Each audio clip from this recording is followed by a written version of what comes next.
ये मालिक है। आपने कहा इतना बुरा, मैंने कहा हां ये इतना बुरा उस मालिक है। और मान लो ये इसका एक बिजनेस है, ये बिजनेस है और ये ओनर है।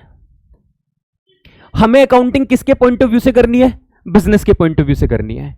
अब अगर ये मालिक अपने साथ 45,000 रुपीज लेकर आया और कहता है लो बिजनेस, मालिक कहता है हे बिजनेस लो, मेरी तरफ से, हाथ भी साथ में जा रहा है, देखो हाथ लंबा हो गया इसका, कहता है लो 45,000 रुपए ले लो। हमने कहा वाह 45,000 रुपीज दे दिए इसने। अब आप मुझे बताओ अगर मालिक ने 45,000 रुपीज दिए तो बिजनेस के पास क्या आया? आप कहोगे सर इस बिजनेस में तो हमें कैश नजर आ रहा है 45,000 रुपीज। और क्या प्यारे बच्चों, आपने first second third fourth chapter जब पढ़ लिया है तो क्या आपको पता है कैश एसेट होती है? तो मतलब बिजनेस में 45,000 रुपीज कैश आया, मतलब बिजनेस में 45,000 रुपीज की एसेट आई। लेकिन साथ ही साथ क्या इस बिजनेस के ऊपर ऐसे पसीने की बूंदें आ रही होंगी, नहीं आ रही होंगी?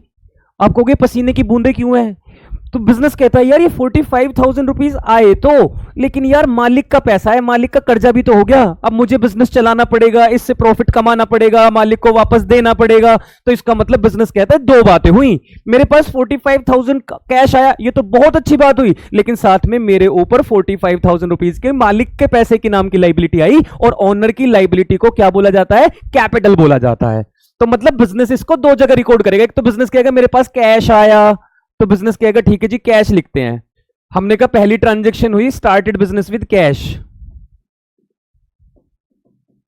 तो बिजनेस कहता है एक तो मेरे पास कैश एसेट, मतलब एसेट के नीचे मैंने नाम भी लिख दिया कैश। बिजनेस कहता है एक तो मेरे पास 45,000 रुपीज आए, लेकिन रुको रुको, मेरे पास 45,000 रुपीज की लाइबिलिटी भी हो गई, लेकिन उस लाइबिलिटी का मैंने नाम दिया क्योंकि वो मालिक का पैसा था, तो 45,000 रुपीज की मेरे पास कैपिटल भी हो गई, एक कैपिटल नाम का उधार हो गया। तो एक ट्रांजैक्शन के कितने इफेक्ट हो गए? दो, एक डेबिट मतलब कैश एसेट, और एसेट इक्वल टू लाइबिलिटी। और साथ में देखो क्या ये इक्वेशन है, एलएचएस इक्वल, इक्वेशन का मतलब क्या होता था? RHS equal to LHS. तो क्या आपकी right hand side left hand side दोनों बराबर है? हाँ जी दोनों बराबर है। इसका मतलब बच्चों हमने इस अकाउंटिंग इक्वेशन की पहली ट्रांजैक्शन को ठीक तरीके से डील कर लिया।